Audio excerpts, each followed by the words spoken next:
नमः शिवाय. ओम उमा महेश्वराय नमः. नमस्कार.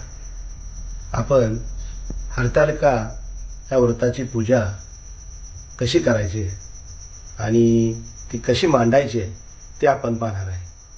तर हा पहिल्यांदा आमच्या घरातील श्री शिवलिंगाची पूजा कशी केलेली आहे. शिवलिंग पाण्यात ठेवलेलं आहे आणि त्याची पूजा करून त्यांना पारिजातकाचं फूल वाहिलेलं आहे. अशा प्रकारची पूजा केलेली आहे. आणि आता आपण पूजा मांडायला सुरुवात करूया. हा मी एक पाट घेतलेला आहे. पाट स्वच्छ धुवून घेतलेला आहे आणि ही वाळू आहे. वाळू ही मी नदीतून आणलेली आहे.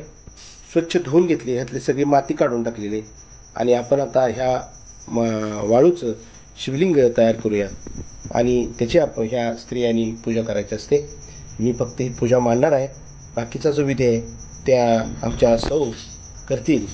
तरी पहिल्यांदा हा आपण वाळू ह्याच्यावर पाटावर आपण हे कर्दळीचं किंवा जर तुमच्याकडे अवेलेबल असेल तर केळाचं पान तुम्ही हे ह्याच्यावर घ्यायचं आहे आणि ह्याच्यावर शिवलिंग करायचं आहे. तर प्रथम आपण शिवलिंगासाठी हे वाळू ह्याच्यात ठेवूया. छोटं शिवलिंग करायचं आहे. छोटं शिवलिंग करून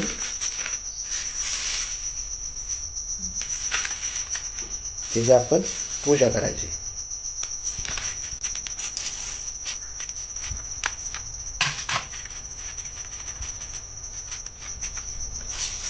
याचं जे मुख आहे ते नेहमी उत्तरेला आलं पाहिजे.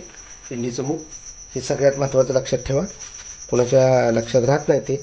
आणि मग ते चुकीच्या दिशेला मुख केल्यानंतर त्याचा परत बाकी इतर त्रास होतो. त्यापेक्षा अगोदर आपण दिशा सगळ्यात पहिले लक्षात ठेवायचे आणि उत्तर दिशेला हे पिंडीचं मुख झालं पाहिजे. अशा प्रकारे आपण ही पिंडीची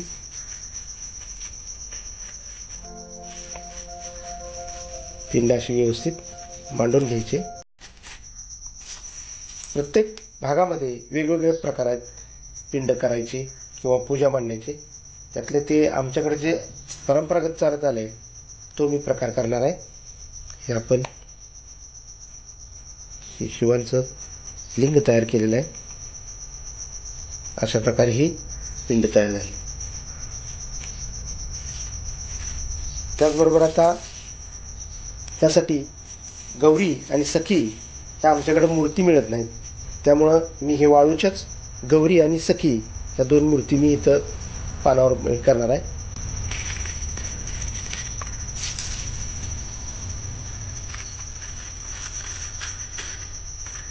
तुमच्याकडे मूर्ती मिळाल्या तर छानच. मूर्तीमुळे अजून छान पूजा उठून दिसते. पण आमच्याकडे ते मिळत नाहीत म्हणून आम्ही दोन लिंग तयार केलेले. त्याचबरोबर आमच्याकडे प्रथा आहे नाहणी करायची. म्हणजे पार्वती माता आंघोळीला गेल्यानंतर जो हे झाला होता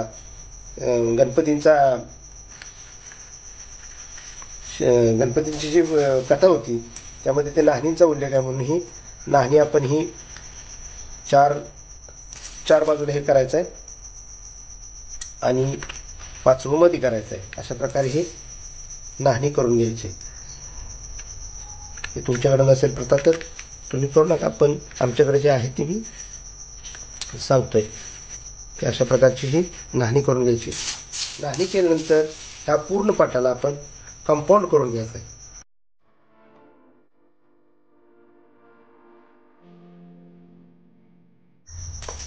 केळीच्या पानावर छान दिसतं पण आपण आता हे केळीचं नाही म्हणून कर्दळीचं पान लावले.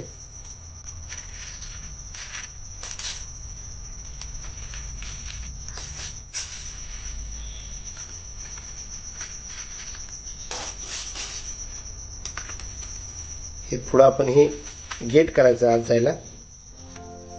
अशी आमच्याकडं पूजा बांधण्याची पद्धत आहे. तर तुमच्याकडे ज्या पद्धतीने असेल त्या पद्धतीने करा. पण त्याच्या परंपरेनुसार हे व्रत करा. काही ठिकाणी हे फार कडक निर्जल केलं जातं. काही ठिकाणी थोडासा फराळ वगैरे करून केलं जातं. तर तसं काय अगदी हे नाही. त्याच्या शारीरिक ह्याच्यानुसार ज्याने त्याने हे व्रत करायचं आहे. असा हा कंपाऊंड आणि या अशातून त्याची पूर्ण रचना केलेली आहे. अशा प्रकारे तुम्ही ही पूजा मांडून घ्या.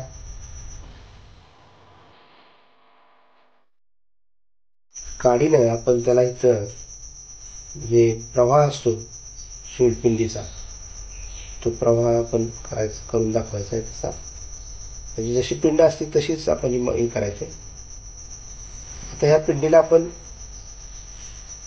जल दूध हे अर्पण करताना हे पिंडीचा आकार व्यवस्थित नष्ट होईल म्हणून आपण काय करायचं आहे, ह्याच्यावर फक्त जल दूध पंचामृत प्रोक्षण करायचं. अशा प्रकारे ही पिंड आपण हिचा आकार व्यवस्थित केलेला आहे, बघू शकतो.